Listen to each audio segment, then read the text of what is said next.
In today's content, in Chelsea news, we're looking at an injury boost situation in a 15-player update on football.london. Wesley Fofana, everybody's favourite, joins a group of Chelsea players that want to exit the club this summer, reports Cy Phillips, but is one of those players in, spoiler, Enzo Fernandez, still considering to stay if he gets a lot of money. The Times have said some stuff as well on Chelsea's wage structure. Finally, I would like to end today speaking about, oh dear, how do I pronounce this? Strahinja Pavlovich. Pavlovich of AC Milan, a very good defender. He'll be 25 years old by the end of this season, before he joins Chelsea in theory. And a 25-year-old is not a child. Granted, it's not like a Thiago Silva, but apparently he's been very, very good for Milan, and we could look at what he will bring Chelsea Football Club should we go for someone like him. I'd be interested to hear your thoughts as well, gang, down in the comments section below. So welcome on back to Football Therapy. Yeah, man, it's been a tough time recently for us Chelsea fans. We're now settling into the international break, and we'll watch our national teams. I'll be watching. Cole Palmer's been called up for Tuchel's England, which is nice. Hopefully he can ball out. Hopefully there'll be a bit of a reset. Despite me, hoping for a change in the dugout over the international period, there won't be. So let's hope Chelsea just heal a little bit in the meantime. Of course, I did personally enjoy losses from our London rivals in big high-profile games, such as El Relegato with Tottenham Hotspur, and of course Arsenal losing the cup final to Manchester City, both of which I covered on my second YouTube channel, which is called Football Yannick. But this is Football Therapy, where I cover Chelsea stuff, and we're going to get into that now, starting off with a article from football.london. As you can see here, Bobby Vincent, for those of you watching the video on YouTube, and indeed Spotify, by the way, available on all good podcast platforms, simply by searching Football Therapy Podcast. Chelsea set for Estevan Willian injury boost in 15-player update. Hey, that's a lot of players. I'd be very keen to learn on what's going on with all our players at the moment, because there's been a lot of rotation and a lot of injury issues, and we have definitely struggled because of it. So, Bobby Vincent writes the following: the feeling going into the international break is extremely glum from a Chelsea point of view. That very much is the truth. A run of 4 defeats in the space of 10 days, capped off by the worst of them. Everton, of course, on Saturday evening, leaves Rosenior with a multitude of problems to try and solve. Yeah, the mood is on the floor. The vibes are never been worse, you'd have to say. It's pretty rancid stuff. But, my position is the targets for this season can still be met. Champions League qualification. So while playing in the Champions League, we are no longer in the Champions League, but we got to the knockouts or whatever. And, we've got again, a bye to the semi-final of the FA Cup. It's there. Just take it. Stop being knobheads. There is a school of thought, writes Bobby Vincent, that the international break has come at a good time for Chelsea, with their rot at least temporarily brought to a halt. Rosenior and his backroom staff will get a couple of weeks to work at the club's training centre in Cobham, and the head coach believes it could be an effective time to analyse a few things. A lot of analysis to be done there, Liam. Speaking with 5 Live after the defeat, I'm glad he's doing some 5 Live call-ins. I've done that before. Our staff will be working throughout the international break, where we will have more time to analyse instead of jumping from game to game, which we can do with less emotion, sit down and talk as a staff about how we can improve. There's so much to improve, mate. It's so bad, though, isn't it? It's so bad. It's not we need to tweak this, that, and the other. The performances are quite frankly on the floor. I've been listening to some non-Chelsea related punditry creators, and they're all looking at Chelsea going, what the hell is this? As we are as well, dear viewer/listener. The reality is some of our players won't be back until the Thursday or Friday before Port Vale. For a lot of Chelsea players, there's no rest. The South Americans are usually the worst affected, given they travel the travel they have to do during these breaks. Of course, João Pedro and Andre Santos are both in the Brazil squad for the upcoming matches against France and Croatia. Ooh, that'd be tasty. Though neither of those fixtures are being played in South America. That's good. Presumably. Instead, the France game is in Massachusetts. Oh, I thought it was going to be in France. And the clash with Croatia is in Orlando. Right, so they're in America. Estevao has not been named in Carlo Ancelotti's squad, likely down to the Chelsea winger, of course, being injured over the last few weeks. Estevao made his return to action on Saturday, coming on at a Hill Dicky. He actually looked pretty good, didn't he, gang? Oh, that was guys in gang together. Yeah, he did look good off the bench, I think, Estevao, so that is a tiny little silver lining. Enzo Fernandez has been named in the Argentina squad for their upcoming friendly against Guatemala and in Buenos Aires. The World Cup winners were due to play the Finalissima, of course, against Spain, but that was cancelled. So a last-minute friendly against Guatemala on March the 31st, which is 9 days' time, has been arranged, and Garnacho has not been included with the squad, and he will remain in Cobham for the next couple of weeks. Thank the Lord, Alejandro Garnacho will get all that extra training time to become the player we need him to be. Caicedo is in the Ecuador squad for the fixtures against Morocco and Netherlands. The good news is that the Chelsea midfielder would not have to travel too far, as they're both being played in Spain and Holland respectively. That is genuinely good news. Cucurella has been named in the Spain squad for the upcoming games against Serbia and Egypt. Sanchez, though, funnily enough, has not been included in De La Fuente's squad. Jorgensen's had surgery. Caldwell is still working on his recovery. Hopefully we'll see him before the end of the season. And Trevoh Chalobah will work on his recovery. Of course, he had the ankle strain or something at PSG. We still don't know the details of that. Fofana has not been selected for France, but his Chelsea colleague Gusto is on the list. Yeah, seen him pictured with the Les Bleus. Mamadou Sarr will represent Senegal for their upcoming friendlies. However, Tosin and Badiashile will remain at Cobham. Guys, fear not! Fear not. Tosin and Badiashile will be there. The superstars that are. And trust me, it's probably a good thing we're talking, especially how, I, like many of you already have ages ago, losing faith in Fofana, that we're speaking about Pavlovich. For a long time we've been looking at a centre-back. And the centre-back will come. Reece James will work on his recovery on his hamstring. Jarell Hatto, his form has been rewarded with the 20-year-old, is in the Netherlands squad. That's nice for him. Senior squad, not bad. He must have only just turned 20 as well, because I don't remember. He's just been 19 in my head since we signed him. Reece James will work on his recovery, like I said. Joshua Champong will play for England's under-21s. That's good. Lavia and Dario Asugo will spend the next couple of weeks at Cobham, which is good for Rosenior. I think Romeo Lavia was originally called up for the under-23s or under-21s, whatever it is, for Belgium. But he's actually going to stay with Chelsea. I mean, he's good enough, absolutely, to play with like Amadou Onana and Yuri Tielemans and all them man in the midfield for Belgium. Lavia, but he needs to find form and fitness, and it's pointless sending him away from Cobham. A couple of weeks with the coaching staff could do him wonders, actually, and we could really do with that, basically. Cole Palmer will go to Tommy Tuch's England squad, of course. Jamie Gittins will spend the next couple of weeks recovering. He had like a relapse, didn't he, Jamie Gittins? We were expecting him to sort of pop up in the Chelsea side for a couple of games before the international break that we're in now, and he didn't pop up.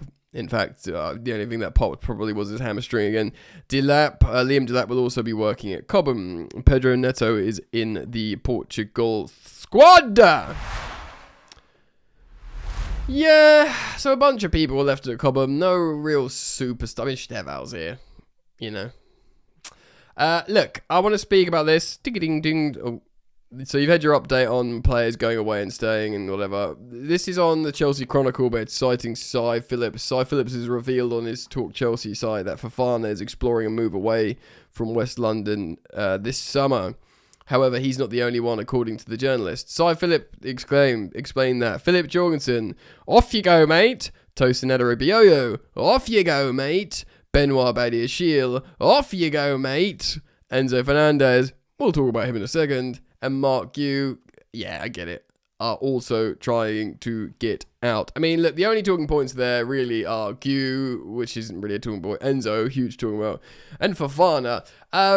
Firstly, Mark Gu just needs to go and play football. You know, the position on him has been the same pretty much since we signed him. We got him for a £5 million release clause. We will make a profit on him. He's had a bit of an experience in England. He's probably got paid okay money playing for Chelsea, not playing for Chelsea, but you know, he's probably gone from whatever the La Masia players get paid in Barca to... I mean, the reason why he came to Chelsea, I think, was probably money related. There's a sort of sense of irony here that Barca are so broke that Chelsea, who pay their players nothing, lured him away from Barcelona with wages. I mean, we probably pay him like... I'm genuinely going to guess here like 15 or 20k a week, which is something Barcelona wouldn't have done to an academy player. I don't know. Do you know what I mean? Something when he goes, yeah, right, I'll go and play London, loads of young players there at Chelsea and see what happens. And, you know, he probably doesn't regret it. And that Sunderland loan should have been good. And we'll probably sell him or loan him. And that's kind of fine. Now, Benoit Badiashile, he'll follow Disassi out and Chelsea fans will be totally fine with it. Philip Jorgensen, just not good enough to be Chelsea's backup goalkeeper for me. And Tosin, free transfer, of course, the more senior player. We'll probably sell him for very little. Just book a profit. Like, what do you sell Tosin for? Like, Premier League operator, 10 million quid?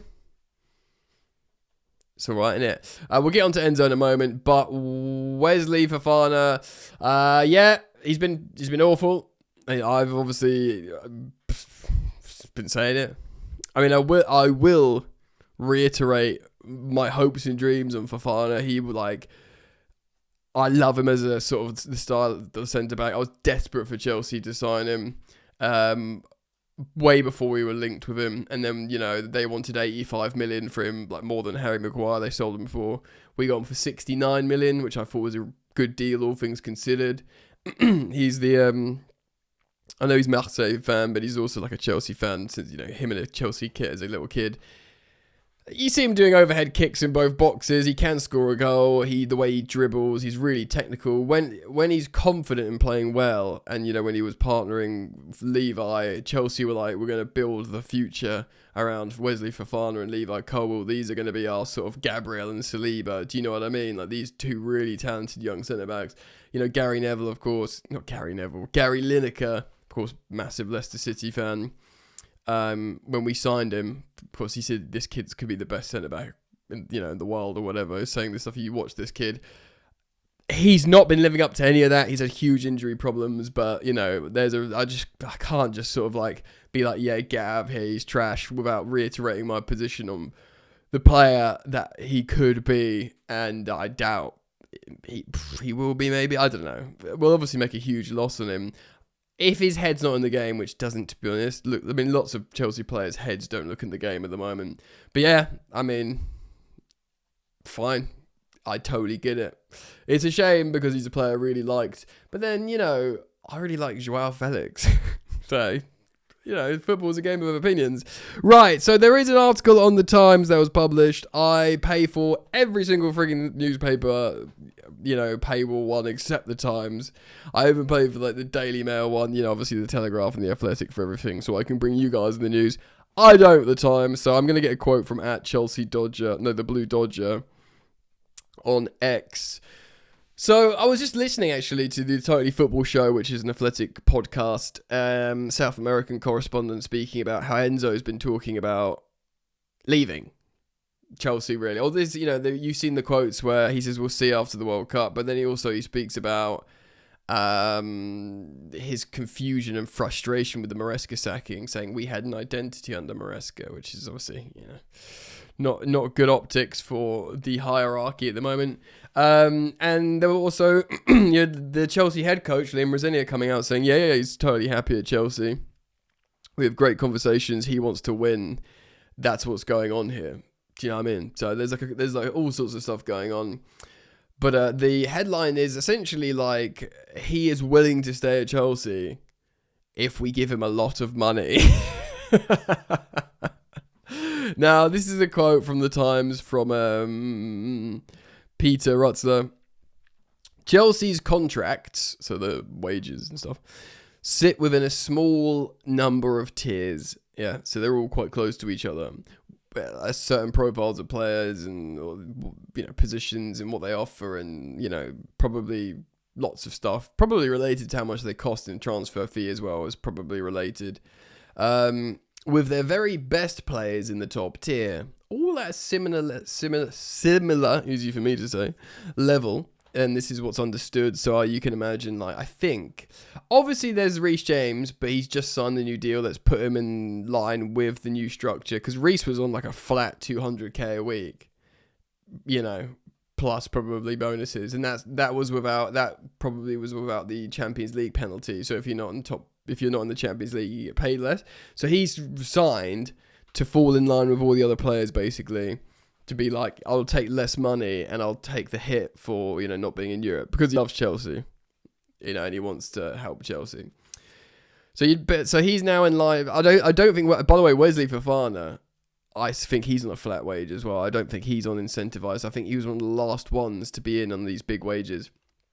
But in terms of the new sporting director's hierarchy, structure, project plan, it's probably Enzo, Caicedo, Reece James, probably all on 180k a week, but they get, they can get more, but they can get less, sort of thing. And then obviously you got players on slightly less, like Cole Palmer's on 120 a week, and that was a pay rise from 80k a week. It's pretty mad how Palmer isn't in the top bracket, but then again, he's not been playing like a top bracket player at the moment, but none of them have they, recently? The club want to avoid a single player earning far more than any other, like Kylian Mbappe during his time at PSG. Yeah, and I guess this obviously has happened with Messi and Ronaldo, like Messi at Barcelona and Ronaldo, like Juve, to pay Ronaldo's wages when he went to Juventus. Ronaldo, the second highest person at Juventus pay would have been 20% of Ronaldo's wages. I know they're special cases, of course, but Mbappe at PSG would be a recent example, which is being cited by the Times here. They feel the structure is competitive. They increase remuneration, for players, by modifying contracts. It's understood that, while not publicly acknowledged, the defender, of course, Cucurella, got his contract modified earlier in the season, which included a pay bump. He pretty much announced that himself, if you remember. I'm very happy, new contract. Palmer had his deal modified in 2024 after that amazing debut season, with an extension, so it goes through to 2033. In terms of competitiveness, it's said that he can... Okay. Wow. Okay, so dig this. So we know his base. This is what was reported at the time. This isn't by the Times. Yeah, this is just from me regurgitating what I've read over the last few years. Palmer, we signed from Man City. We gave him 80k a week. I'm hitting my green screen behind me. We gave him 80k a week. He was amazing. He scored loads of goals, got loads of assists under Pochettino, and they were people were thinking you've got Raheem Sterling on 300k a week doing nothing, and Cole Palmer's just blown everything to pieces, and you've given him 80k a week. And we immediately went up to 120k a week, but I think that's his flat base wage. So this is saying, in terms of competitiveness, it is said that he can become one of the best paid players in the league when certain criteria are met. That's huge. That is huge. And this is the Times, yeah? This is the Times saying this. So, what I've been going around saying, yeah, is Cole Palmer is massively underpaid comparatively to everyone else because of his base wage. But Palmer does so much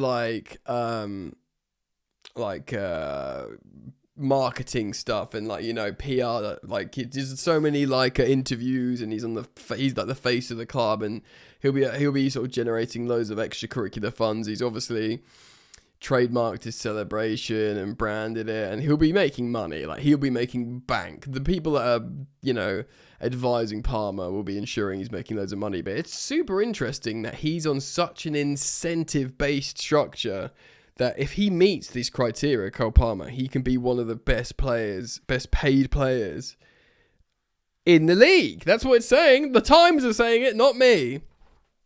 And you obviously got people like Erling Haaland, but Erling Haaland is on £500,000 a week flat. That's not incentive based like Palmer. That is, you pay him £500,000 a week. That is £2 million a month for him to like run around stinking the gaff out like he is at the moment. You know, I know he's just won the cup, but he's not been doing great, Haaland. Imagine paying £2 million a month for him just running around where, you know, if you had a Julian Alvarez in there, Pep would probably be doing a lot better. And of course, you've got the likes of Virgil van Dijk and Mohamed Salah at Liverpool, who extended last summer, and they're on flat 400k a week. And they're both respectively stinking out the gaff at the moment. So as much as I want the hierarchy to change and /go and the owners to change and /go, that is good. And I've been consistent, you know, it's long since the Abramovich era that I want incentive-based contracts. I think it makes players better, and young players I think it makes better. But, you know, you also need a manager to age men. And that doesn't seem to be happening at the moment, no matter how much Rosenior tries. So that is really interesting. That is a headline right there. All right, so let's talk about Pavlovich then. Right, so we'll be citing this. Calcio Mercato Italiano. One of the most important players for Milan this season has undoubtedly been Strahinja Pavlović. I definitely said that wrong, but we'll move on. A Serbian defender who has often proved decisive in attack as well. Yeah, he scores goals. Do we need a centre-back to score goals? Maybe. So Calcio Mercato, of course, is an Italian publication, football news. Let's have a little look at this, and then maybe we'll do some stats comparisons, or at least what we've got left now if BREF is gone.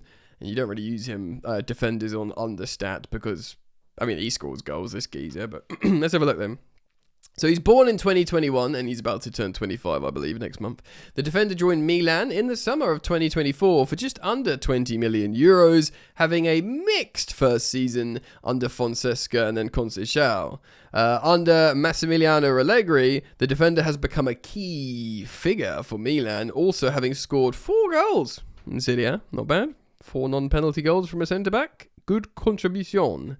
According to what our editorial team has gathered, Milan will have to contend with Chelsea's interest for the former Salzburg centre-back this summer. So here's the headline. Chelsea are making a huge offer for Pavlovich. The London club poised for a new roster shake-up ahead of next season. Well, we've already heard that Fofana, Badiashile and Tosin want to go, and that's following Disasi out the door, you know. So that's 4 centre-backs out. And of course, there's always the story about Trevoh Chalobah. Will they ever fully trust him? Will that pure profit situation, you know, ever go away? So Chelsea are apparently offering around 40 million euros. Hold up! Yeah? Hold up. 40 million euros. What's that? 36 million pounds now? We spent 50 million on Gittins, brother. We spent 40 million pounds? This is euros. Pounds on Alejandro Garnacho. I know it's big money for Serie A at the moment, but my word. To convince him to leave, which could generate a significant capital gain. Well, yeah, they'll double their money, mate. At the moment, Milan doesn't appear to be interested in selling the Serbian defender next summer. Indeed, the Rossoneri are reportedly looking to further strengthen their defensive line with an additional couple of experienced players. How about Disasi and Tosin? They are experienced defenders that we can offer. You probably both do really well in Italy, to be honest. These acquisitions are necessary to prepare the team's return to Europe while simultaneously confirming the squad's strengths. Yeah, if you look around Chelsea news at the moment, it's Pavlovich being linked with, obviously, news coming out of Italia. But, yeah, seemingly also being confirmed by a bunch of different places. So it's worth taking a look at him here, shall we?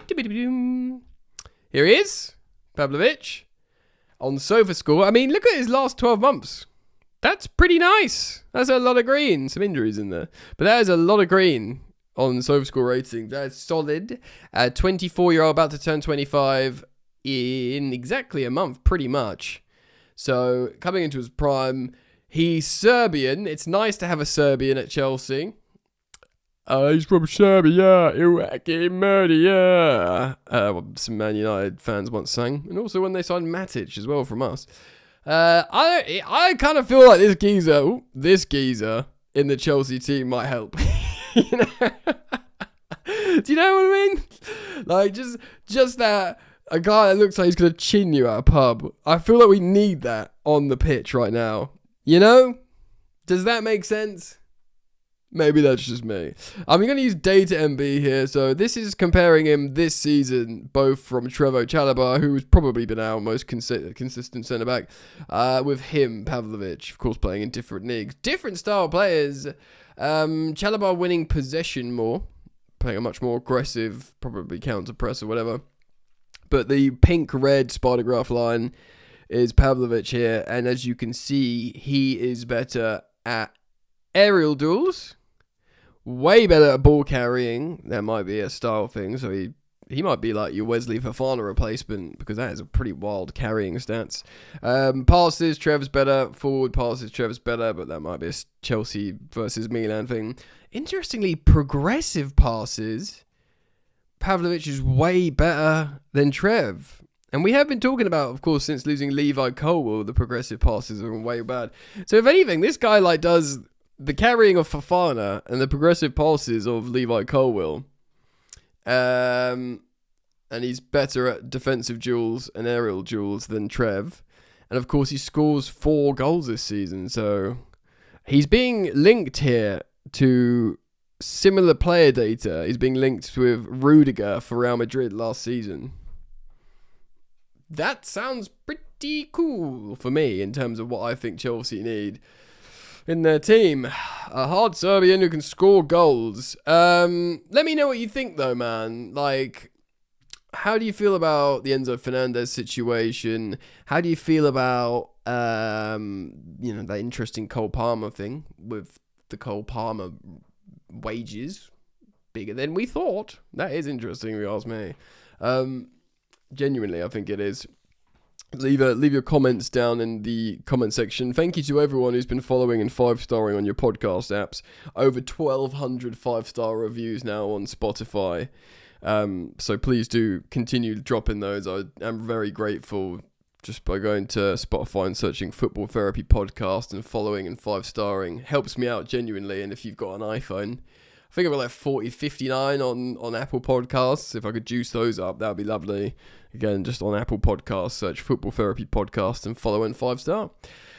It's a tough time, but we'll get through it together, and I'm always thankful for your support, gang. And keep it locked. See you soon. Peace.